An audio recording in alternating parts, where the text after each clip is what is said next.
A very good evening to you. Thank you very much for joining us right here on Diaspora Vybez. It is Thursday, and as usual, I'm your host, Alan Owino. Remember, you can interact with us on all our social media platforms. That's at TV47KE with the hashtag Diaspora Vybez, or you might as well do the same directly on my Twitter handle at @comowino with the hashtag The Days Counter. With that said, let's delve straight into the stories that we have for you today.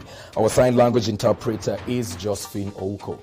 Now, according to the World Health Organization, countries which have locked down their populations to prevent the spread of the coronavirus need to use the time to find and attack the virus. World Health Organization Director General Tedros Adhanom said asking people to stay at home and shutting down population movement is buying time and reducing pressure on health systems, and therefore it was at times like these that health ministries control the spread of the virus. We have overcome many pandemics and crises before. We will overcome this one too. The question is how large a price we will pay. Already we have lost more than 16,000 lives. We know we will lose more.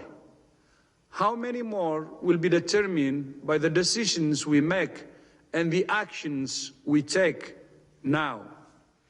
Asking people to stay at home and shutting down population movement is buying time and reducing the pressure on health systems.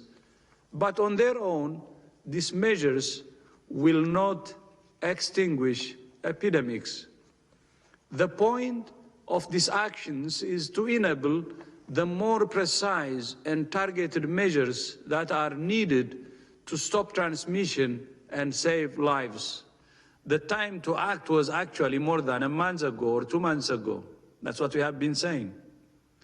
But we still believe that there is opportunity. I think we squandered the first window of opportunity, but we are saying today in my message, I made it clear that this is a second opportunity which we should not squander.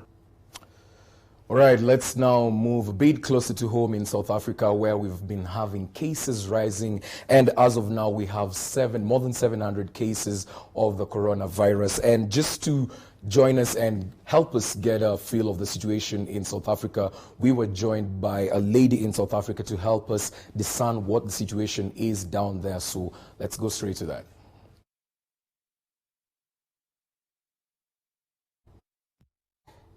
All right, that story brings us to a live link where we'd love to cross over to South Africa with Wanja Chabari, who's in Cape Town, just to get an update on what the situation is with regards to coronavirus. Hi, Wanja. Hi, Alan. How are you? I'm doing okay. Yourself?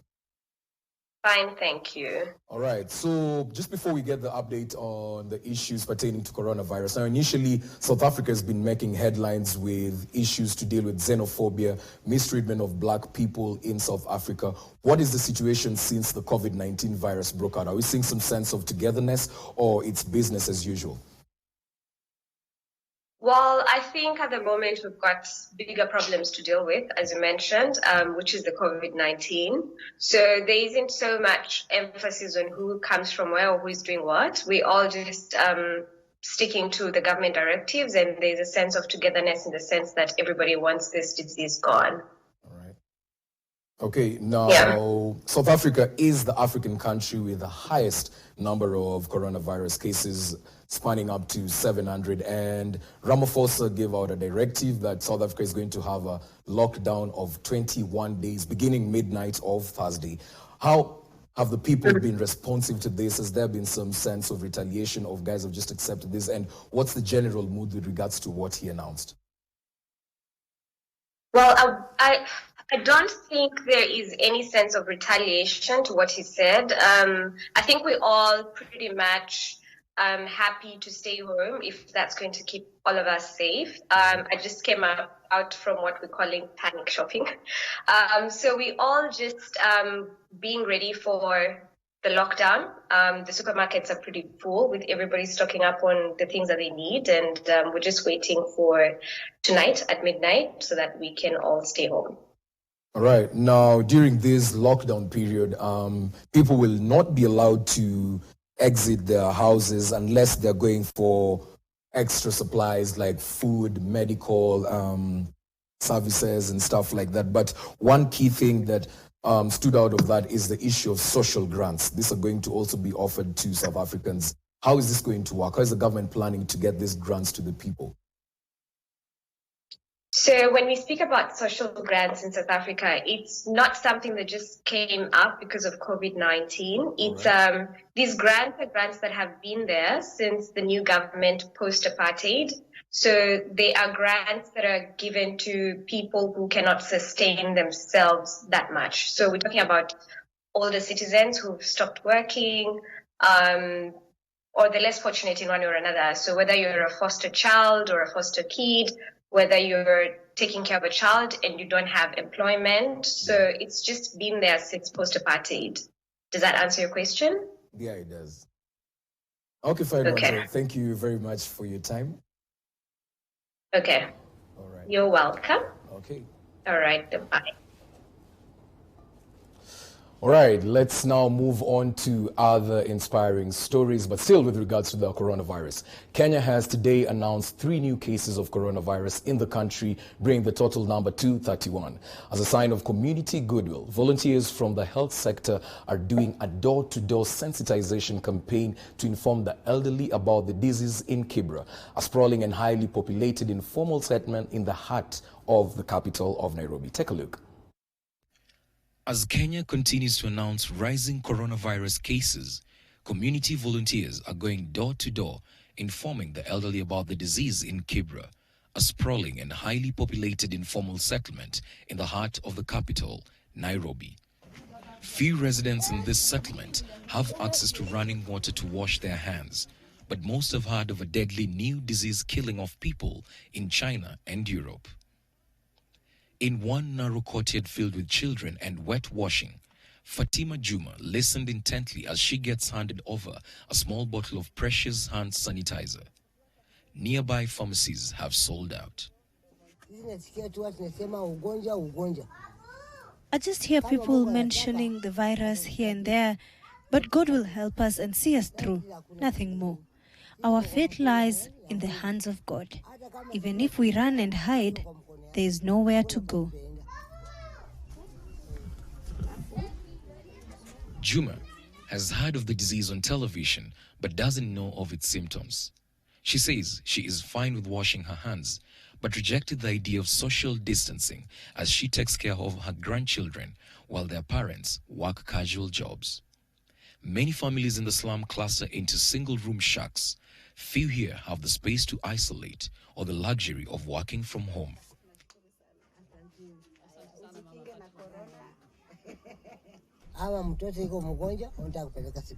If your child is sick and you want to take them to hospital, or you want to attend a burial if your kin dies, that becomes a challenge because you are asked to remain indoors. How can that happen if you don't have food in the house? You must go and get the food. Community-led initiatives are far more likely to win compliance from residents than edicts from a government noted only for its neglect. An important lesson learned from the Ebola outbreaks in West Africa in 2014 and in Congo last year. All right, some truly inspiring story over there, and I hope the elderly people take the advice from the government experts. Now we want to cross over to Rwanda, where the Ministry of Trade and Industry has issued fresh instructions to industries that are exempted from the country-wide lockdown as the country continues to fight the spread of COVID-19. According to the ministry, the only industries that should remain in operation are those working in areas of agro-processing, medical and pharmaceutical products, and beverages. Let's cross over to Diana, who's our correspondent in Kigali, Rwanda, for live updates on the same. Hello, Diana, can you get me?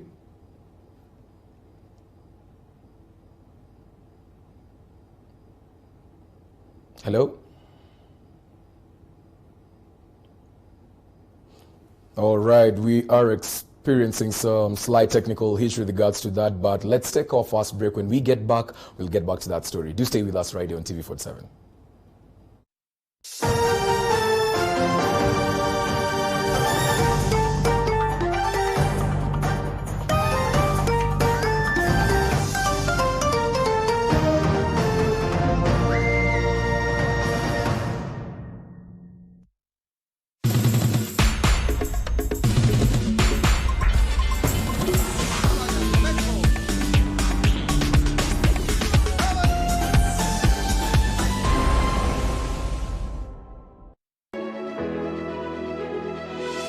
With every new week comes new adventures, fresh expectations, and new stories to tell.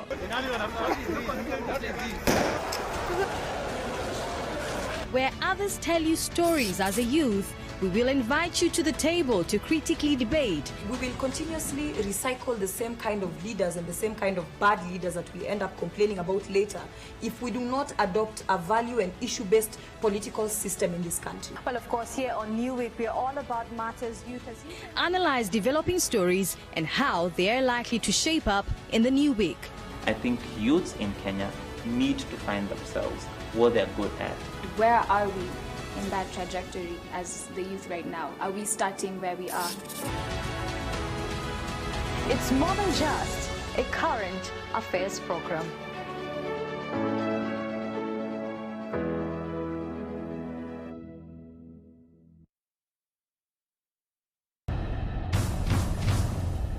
Uandishi wa habari uliokwenda darasani na kufuzu vyema umetua rasmi.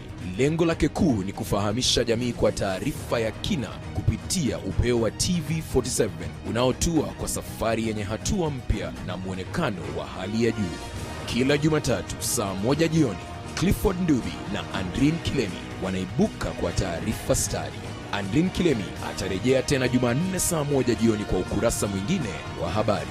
Siku ya Jumatano, Salome Mwiruri ndiye atakayepasua mbarika ya habari. Na miale ya jua itakapotua magharibi siku ya Alhamisi, Emmanuel Terer na Liz Mutuku watatua usukani wa upeo. Mnamo Ijumaa, Paul Kirobi na Fiona Kenga watadadavua habari kwa njia ya aina yake. Jumamosi haujasazwa, nahodha wako Corazon Safen atahakikisha meli haikwendi mvange. Josh Onsare ndiye atakayevalia njuga taarifa siku ya Jumapili nia kubwa ikiwa kufunga wiki kwa mpigo.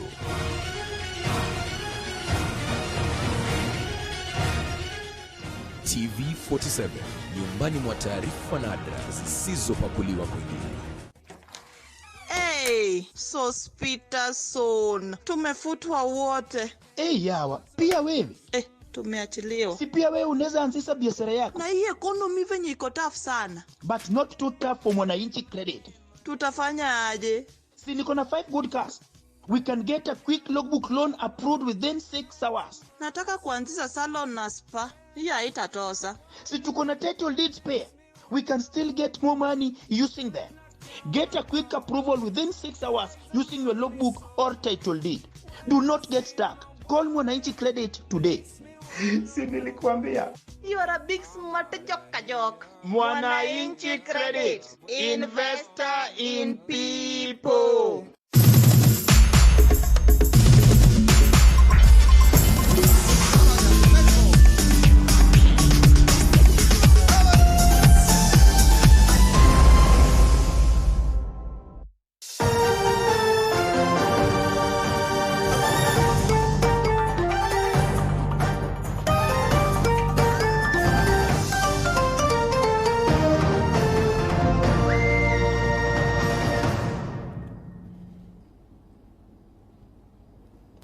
All right, thank you very much for staying with us. We'd love to apologize for the technical glitches that the team is experiencing, but I believe that has been sorted out, and we can move on to the story that we had right before the break with regards to the Rwanda situation. The Ministry of Trade and Industry has issued fresh instructions to industries that are exempted from the country-wide lockdown and as the country continues to fight the spread of COVID-19. According to the ministry, the only industries that should remain in operation are those working in areas of agro-processing, medical and pharmaceutical products and beverages. Now, we'd love to cross over to Kigali, Rwanda with our correspondent, Diana. Diana?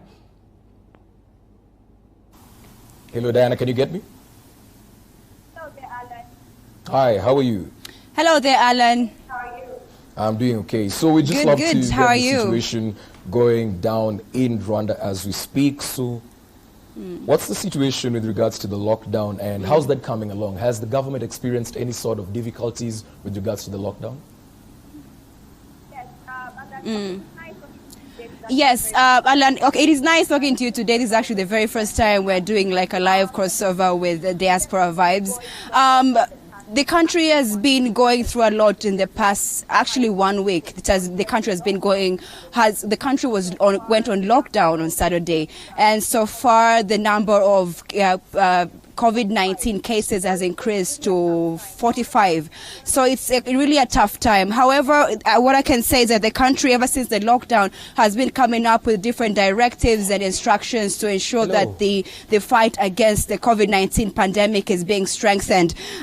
This week, the Ministry of Trade and Industry issued instructions related to the production of essential products that will be needed in this COVID-19 period, and some industries have been suspended temporarily for 2 weeks. The only industries that will remain in operation work in areas of agro-processing, medical and pharmaceutical products, beverages, and the Rwandan Minister of Trade and Industry, Ms. Soraya Hakuziyaremye, said that the decision made is aimed at protecting the industry workers and the consumers of these products. Another thing I would like to tell you, Alan, in regards to these new directives that have been set up this week, includes what these industries have been told to do. They have been told, the ones that will still be operating, they have been told to identify key staff workers providing essential services to report on duty, while others can try to possibly work from home where possible. Then they're also told to put in place necessary measures and facilities to protect their staff workers. They are told to refrain from hiking prices of their products during this period, and also indicate the number of staff workers that will remain on duty during these 2 weeks. So pretty much that's what the government is working on, that has been working on, one of the things that has been working on this week. And we're hoping this does not last for more than 2 weeks, because if it goes beyond 2 weeks, it's going to lead to a really huge economic depression, and that's something that is threatening so many countries. So that's pretty much it. We have to keep hoping for the best and practicing social distancing, self-isolation, and all these instructions that are being set up by the government. Back to you, Alan. All right, Diana. Now, just to... Hello, Diana. So just to ask you another question. Now, there has been word on the street that rent was kind of waved off with the Rwandese government. How true is this, Diana? Well, this is, so far, it's some sort of a rumor. There isn't clear information on this. There's no any statement released by the Kigali City Mayor or the government. So far, all we know is that at the end of the month, we'll have to pay the amount of money that we pay for rent. Rent, so far to us, is still it still stands still, like there's no increment or decrease or anything of that sort. But there are people who are not working at the moment, so this is going to be a tough time for them. We hope they can still be able to afford their rent.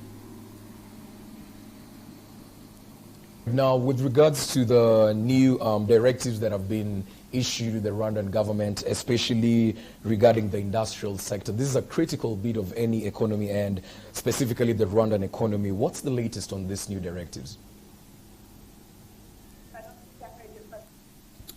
I'm sorry, I don't think I heard your question well. Yes, I didn't get you. Can you please repeat your question? Yes. Yes, Alan. Oh, okay, fine. So I was asking, hear your question. with regards to the new directives that were issued to the government, the latest new directives that are issued out with regards to the industrial sector. This is a very critical bit of any economy. How is that, what's the latest on this with regards to the Rwandan economy, on the new directives that are offered?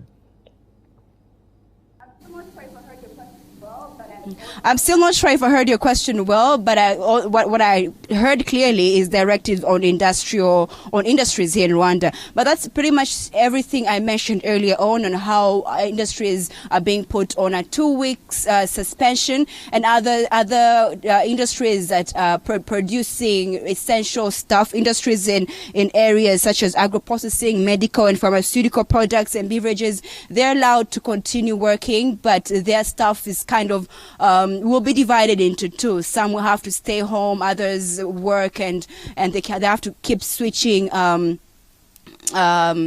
They have to keep taking turns to go to work. So far that's it. The Ministry of Trade and Industry is really doing its best to ensure that industry workers are also being protected from this pandemic. Diana, thank you for giving us that update. Yeah. Right, that was Diana, who was basically providing us with an update with regards to the new directives that were given out in Rwanda.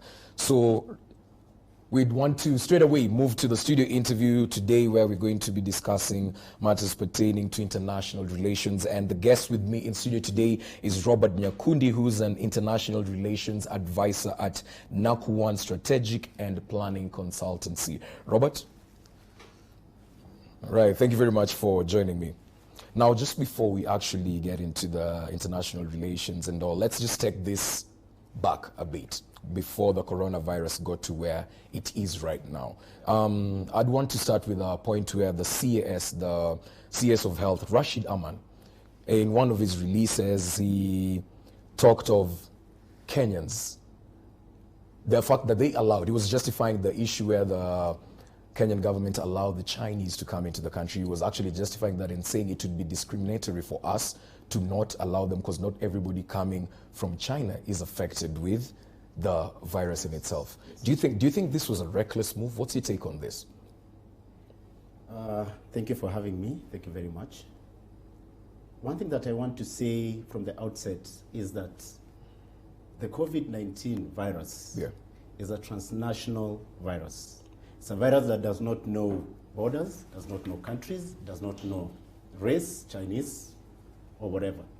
So we are getting this transmission basically through movement of people globally, flights. And when this thing began, and we had been told that the epicenter was Wuhan in China, then obviously everybody was going to think that, if Chinese people are coming to the country, then they are the carriers. Yes. But it is emerging even later that the people that probably might have brought it here were not even the Chinese people themselves. Yeah. As concerns government policy and what the CAS did or said, in my opinion, was in keeping with basic international protocol. Yeah. We are friends with China. They operate flights between Nairobi and Shanghai and these other Chinese cities. We share a lot of things together. It was not going to be imperative for the government to blame or to stop or to ban Chinese flights at that early time. Okay. Also, this is a new virus. Nobody had had it before October. Nobody knew about COVID-19 and the implication. Yeah. So we cannot really blame the government. However, later on, when the bans begin to take effect, we might have gotten late a bit. Yeah. We might not have acted in speed as we were required to, and we might probably have paid a bit of a price for that delay. So basically what you're trying to say is it was justified for us to allow that flight to come in. There was no cause of alarm. Yes. It was okay, which is interesting. I don't agree with that, but yeah, it is interesting. Now, just to still on the same point, because you've been hearing talks going around outside here. Probably, I want to believe with your friends and everybody. Kenya owes China a huge debt of roughly 60 billion US dollars, and some people would argue that such a move, allowing that plane to come in when people had already gotten wind of the COVID-19, that plane coming in was Kenya playing safe. So that Kenya would be on the safe side of China in the event that this ends, and when we cross over to the other side, we're still on good books. What are your thoughts on this? One thing I want to say is that the virus is here. Yeah. The storm is with us, but it's going to end. And one thing we need to understand that this is not going to be permanent, it's going to end. Yeah. To end. Our international obligations have to be met, regardless of a virus or not. Our bilateral agreements, our multilateral agreements, whatever agreements we have with China, they have to be met and they have to be done with. I do not think it was a ruse on the government part to delay and to say that you know we are your friends and we owe you, so let us continue coming in. We need to ask ourselves one question. was it necessary, therefore, to ban the flights earlier on and to continue allowing others to come in, regardless of the fact that we had known that the virus was spreading already? All right. What the government of Kenya did, and I feel, I'm not aware, but I can guess, is that they chose to maintain international protocols. They chose to maintain our agreements, diplomatic relations with every other country. Yes. And to answer your question more critically, is that we do not blame China for the virus. Why? Our Chinese embassy is not closed. Yes. The Kenyan government has not closed any plenipotentiary, it has not closed any mission, it has not closed any high commission, it has not closed any embassy abroad. Our people are still serving out there, so it means that we do not blame anyone. Okay. Surely so. Even countries like Italy that have been struck immensely and tragically, they do not blame anyone. Yes. So our international obligations have to be met. Those loans have to be paid, regardless of COVID-19 or not. Fine. You're speaking about international relations we have to meet them, right? Yes. Now, in Wuhan, where this virus originated from, we had students and we had nationals from Kenya who weren't allowed to come back. Now, fast forward to this time and age, New York has turned out to be an epicenter of this, accounting for 5% of the confirmed COVID cases. Yes. We have people coming in. Even the national carrier hops on board and tells them, we're going to provide you with a one-way free ticket. Come home. So why would they not bring people from there who are in a region where it originated from, in China, but then again now open the gates gracefully to these people who are from an epicenter as well? Would you argue that this is kind of being biased? In a way, yes. Yeah. And I will set an example. Yeah. The problem in Wuhan, and as regards the students and our nationals who were left there when the virus had started, that was the intervention that was required there is evacuation. And by evacuation, we mean to bring people back home. Yes. There's a crisis here, we need to ask people to come home. I think on that one, we might have gotten late a bit. Our government might not have prioritized these people. Probably they were scared because things were getting terrible out there. Probably the epicenter was exploding. You know, when a crisis is beginning, everybody is running like a headless chicken, helter-skelter, not knowing what to do or what to say. But we were slow to act on that one. Yes. We were slow to evacuate our people out. And in many instances before, I can even take you back to 1979 when in Iran, there was an Islamic revolution and the Ayatollah came into power and installed Islamic rule or law, and 240-something American civilians were held back as hostages for a year plus. That was a fault of evacuation. We did not read the signs right. We did not know what to do and how they did not know how to go about it. But the world has come of age. When there's a crisis, in my opinion, I would say get your people out pronto, fast. That is why they're asking now. That's how right now we are talking about New York direct flight.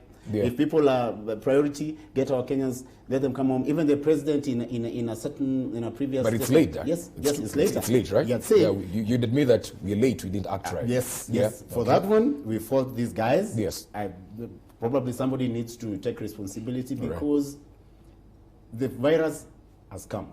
It's there. Our children, our people are at the epicenter. It's like a volcano. It is simmering. It is boiling.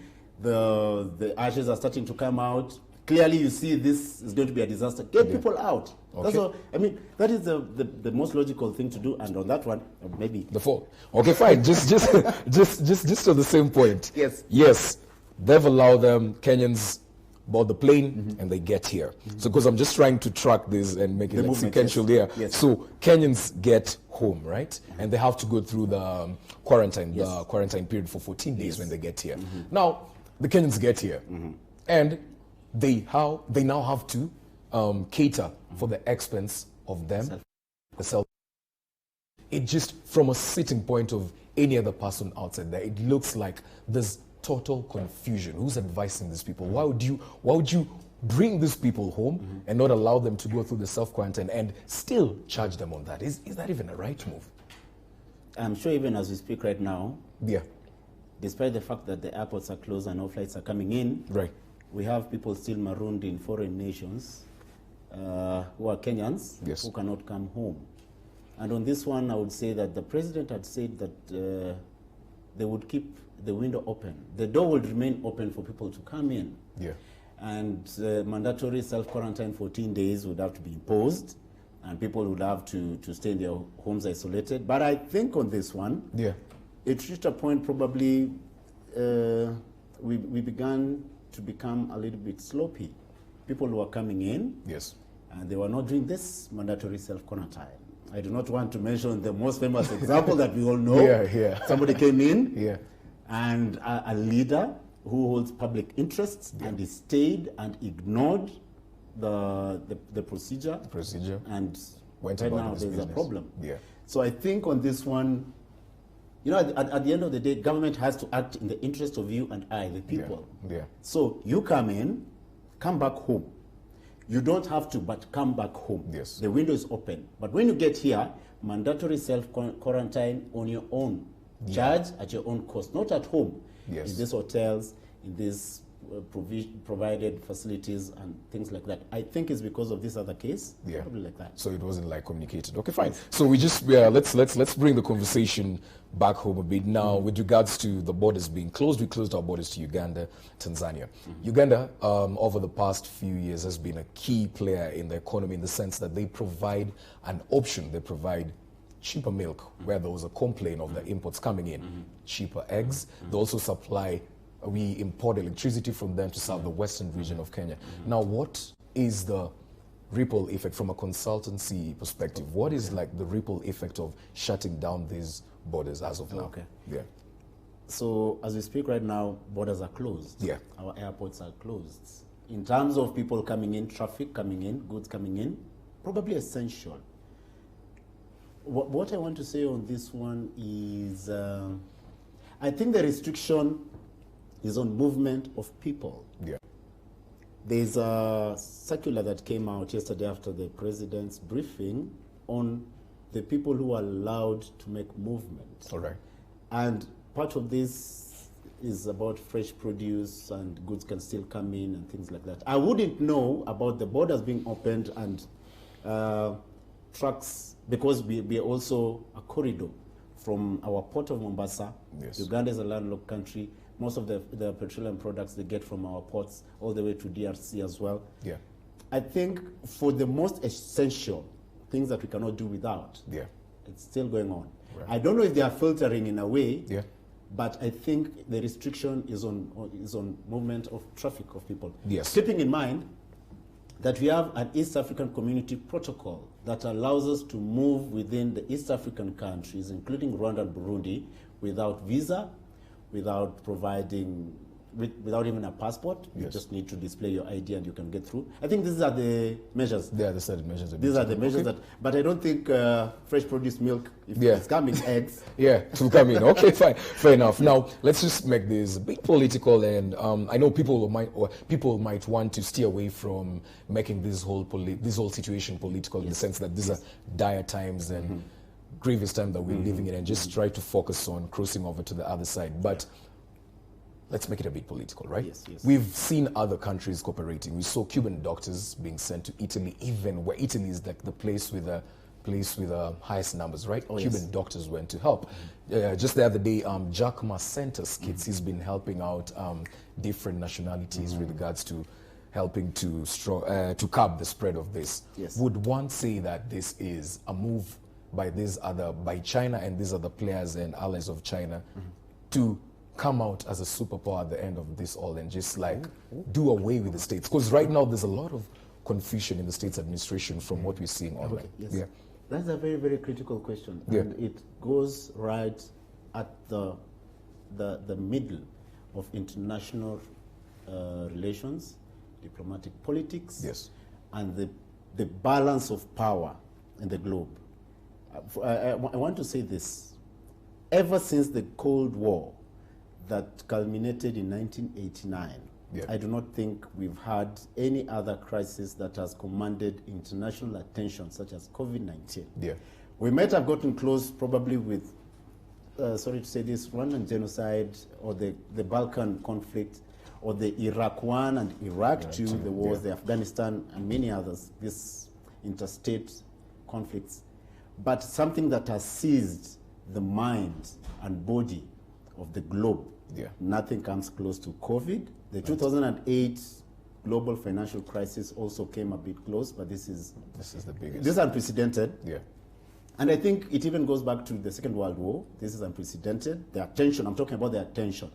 And the humanitarian implication, attention that it is receiving. One thing I can assure you, from my own perspective, is that when the crisis is over, when the world has moved on, perspectives are going to change. Global politics will change. We will have newer powers rising. And I'm sorry to say this, but if it emerges later that this was a biochemical, because it has been said, a biochemical attack, probably, and giving this theory credence is the fact that just before, around October, in the South China Sea, around the Korean Peninsula as well, there were military games. And what these military games do in this post-Cold War era is to cause deterrence and to show other nations that we are here. So the United States was participating, the navies were participating, Korea, Japan, and around China, around the North Korean area, to just tell these people that, hey, we are here. We're here. To just send word out that, you know, we are strong. This is, somebody is saying something might have leaked from there. I don't want to say this on national TV because I cannot prove, I cannot back my facts with relevant documentation or anything. These are just theories, conspiracy theories, just like the moon landing.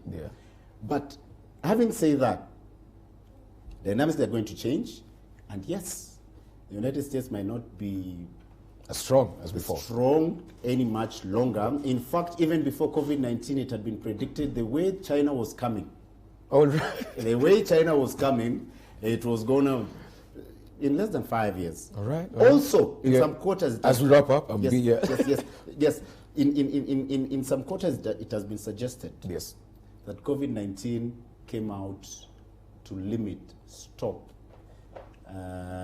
these things we call protests. Just when the year was ending. Friend Robert, they're really pressing me here to cut this short. Okay, fine. I think I'll cut you there. Because they're on my neck. But right, no problem. All right. No problem. Thank you very much. Truly appreciated, right? That was Robert, who was giving us insight on international relations, and I believe he picked one or two. But at this point, let's take a short break. We'll be back.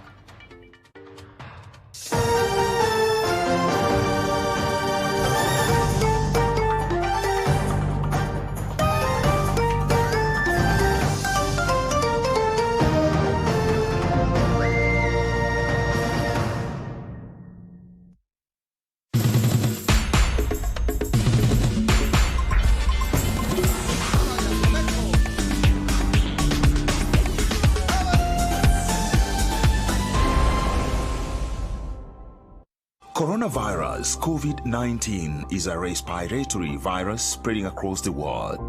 The infection is spread from droplets of coughing and sneezing of an infected person, touching or shaking hands, or being in contact with contaminated surfaces or objects with the virus.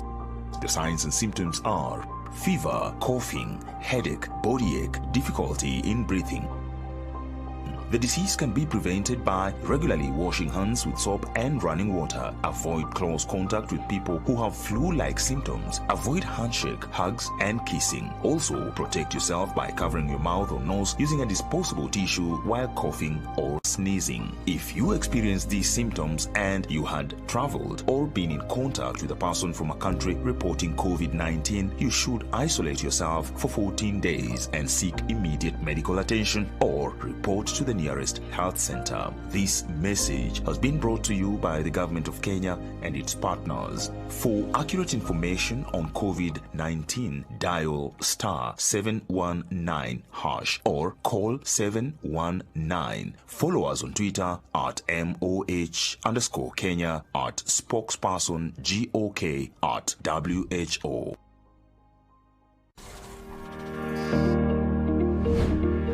Stimuli can be picked from the senses. So you can see here we have the incoming information that is coming in form of the stimuli. The First World War, the Second World War, of course, is quite much of a spending. And that in post-wars, of course, USA almost emerged as a victor because its economy was quite strong. The process or the how of gaining evidence so that you can plunge or you can fill in the gap that you have already identified within our first phase of the process. So we have a variety of categories that we can talk of as vulnerable, where we have the infants and the young children, we have the pregnant and the lactating women, we have the elderly. Avoid using threatening questions. If you don't tell me today, now are you helping? That's not us. That's not a counseling session. So we say you also avoid what you call threatening. This should always be avoided at any given time in any counseling session.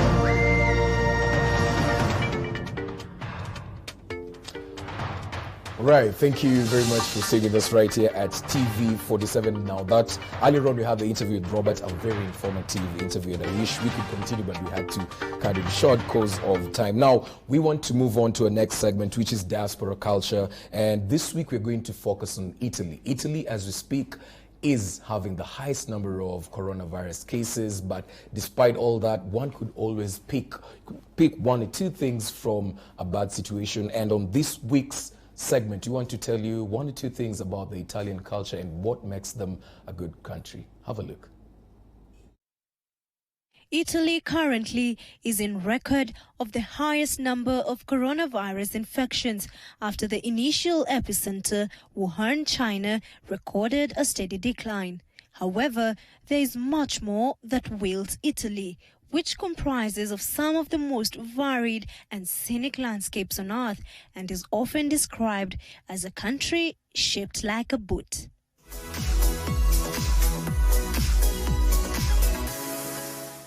About 96% of the population of Italy is Italian, though there are many other ethnicities that live in the country. The official language of the country is Italian. About 93% of the Italian population speaks Italian as a native language.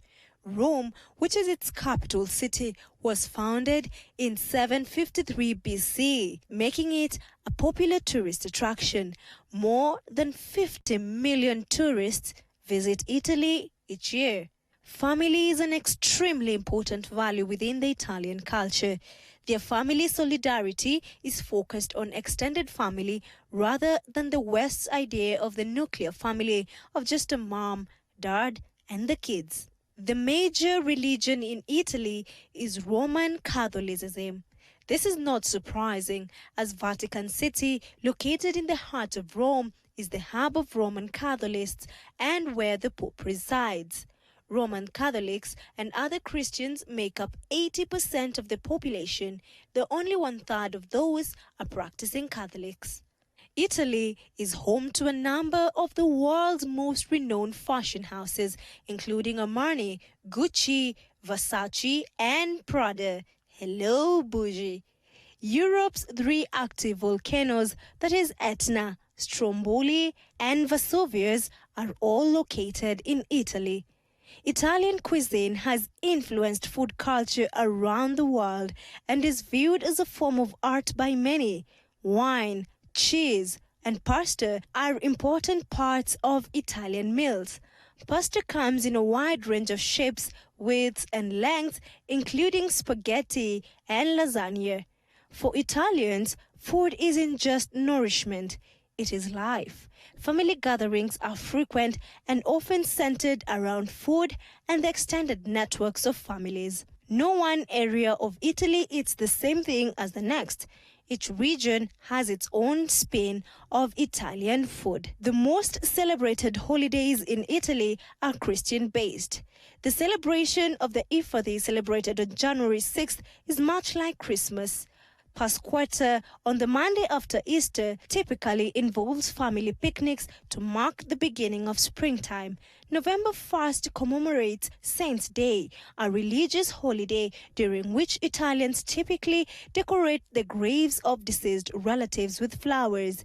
And April 25th is the Liberation Day, marking the 1945 liberation, ending World War II in Italy in 1945.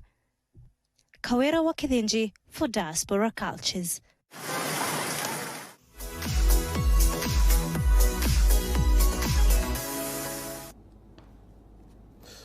Right, a very informative piece over there. I must say my favorite Italian cuisine is pizza. I don't know if it's a cuisine, but it's pizza, Hawaiian pizza to be precise, which many people don't like. I don't know why, because people have never really understood why we have pineapple on pizza, but it's okay, it's what I enjoy, right?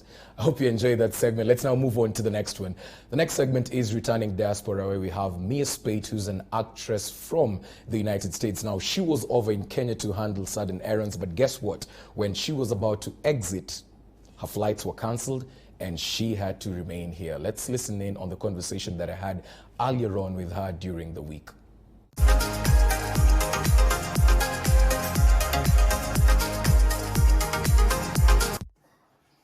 Ladies and gentlemen, thank you very much for joining me on this week's episode of Returning Diaspora. Now, on this week's episode, we have a really interesting episode. Like, we have Mia Spate, who's our guest for today. She's an actress based in the United States. She came over to Kenya to handle a few errands, but on the day that she was supposed to exit, she found herself locked and tied down here in Kenya because the government gave out directives to the national carrier and all the flights leaving the country to not operate until further notice. So we just want to get her perspective of what she was doing in the country and what it means to be here in the event that we have this COVID-19 virus with us for quite a long time. Let's listen from Mia. Mia Spate. Hello there, Alan. How are you? I'm doing okay. Thank you very much for joining us today. And I'd just love to dive straight into this. Now, you find yourself in this situation when the government says there are no more flights exiting the country.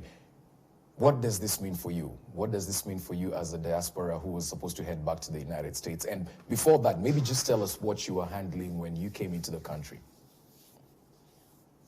Well, Alan, just wanted to say thank you for having me on your show. And definitely as a diaspora that's returning home, I was here to prospect for opportunities and also to just venture into traveling to Kenya to understand more about the country and the opportunities that you have here for returning diaspora. So I was here as a tourist to see some sites and to meet, different people to see exactly what you have to offer in Kenya and how can I learn from you guys and the culture that you have here.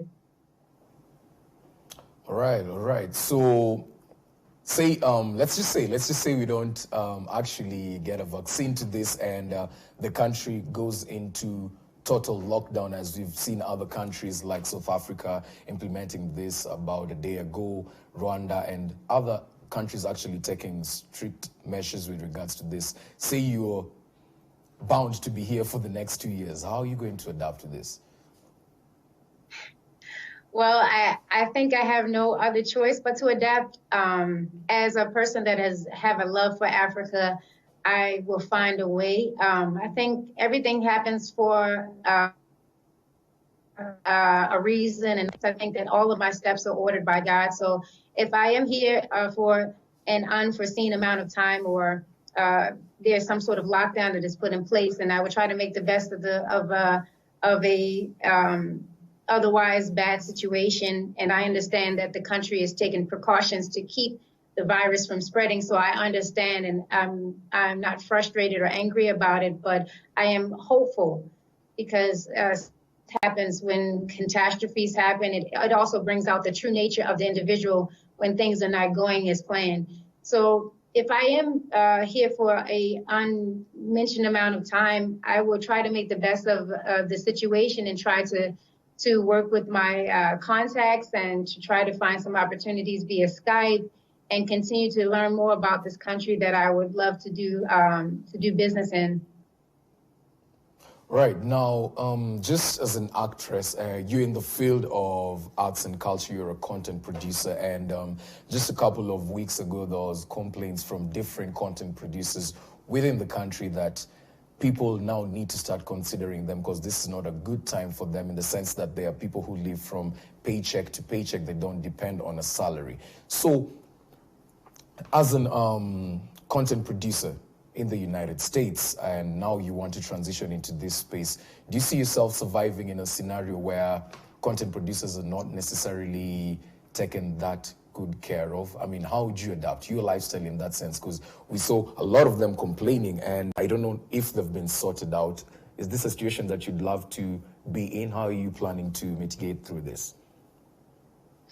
So, Alan, how I'm planning to mitigate through it is maybe to bring some fresh ideas, because if there's no solution provided to the problem, I become a part of the problem. So my goal is to be a solution and to bridge the gap between Kenyan and American relations, to provide ways and vehicles for people such as myself that live from job to job doing content, to create avenues now which are being available to me. So one of those avenues is that a lot of the artists, musicians, actors are actually receiving jobs that are only remote. We can do those from laptops, we can do voiceover work, we can do those things from a platform of home, that we can work via the internet remotely to do voiceover work, to do content that we create in our own environment while we're quarantined, and that we are able to submit that work to larger organizations and corporations that are looking to use actors that are not able to travel any longer. So my goal is to actually implement some of those same strategies that have been offered to me via web and internet, to do the same things here, to see if that will work, because we need to support ourselves, and our economies are quite different. We have some provisions that are being worked out in the United States government to give citizens that make a certain amount of money or less a check to help ease the financial pain, whereas though this is not the case here in Kenya, where people have to live day to day by making a living for themselves. So my goal is to try to help implement those things where we can work with other organizations or corporations or marketing advertisement to get people to work from home so that they can still create a living for themselves without fearing contracting the coronavirus. Right. Now, Mia, most of the times people speak about the negative things, and people ask, what is that one thing that you've seen that's negative and you'd love to change? But I'd love to ask you, since you came into Kenya with regards to whatever projects you're pursuing, what's that one thing that you've seen that stood out and actually you're impressed about it in terms of content creation and the arts and culture industry here in the Kenyan space?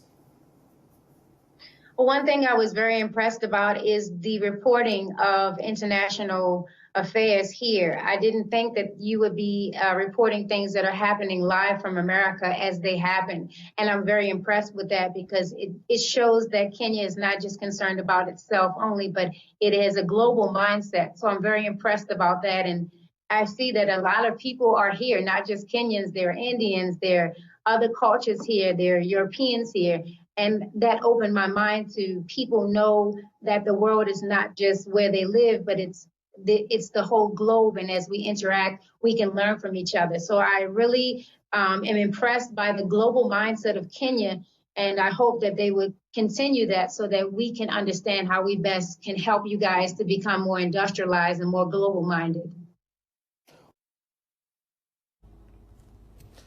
All right, thank you very much. That was Mia Spate, an actress that's based in Baltimore in the United States, and that was her story of finding herself in the lockdown, so to say, in Kenya. We do hope everything works out real quick so that she can head back to her family. Now, let's move on to the next segment, which is Diaspora Salams. Let's have a look. Hello, Alana Wena and TV47 crew. You guys are doing such a fantastic job. My name is Mary Owena and I'm checking in all the way from Los Angeles, California.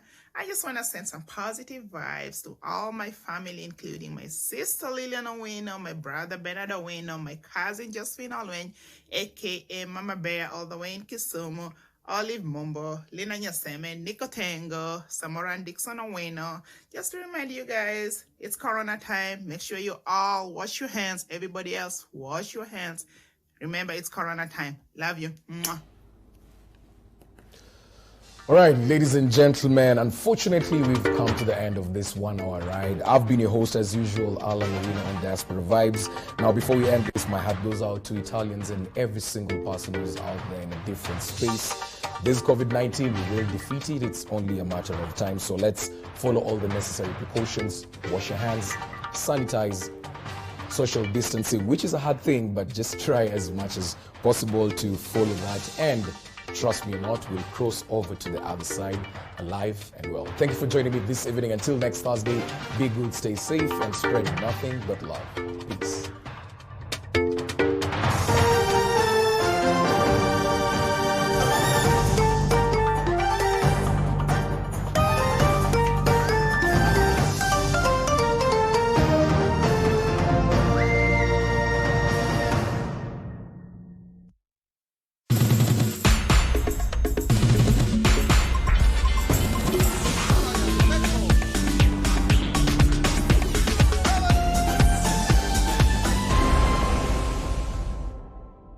Coronavirus COVID-19 is a respiratory virus spreading across the world. The infection is spread from droplets of coughing and sneezing of an infected person, touching or shaking hands or being in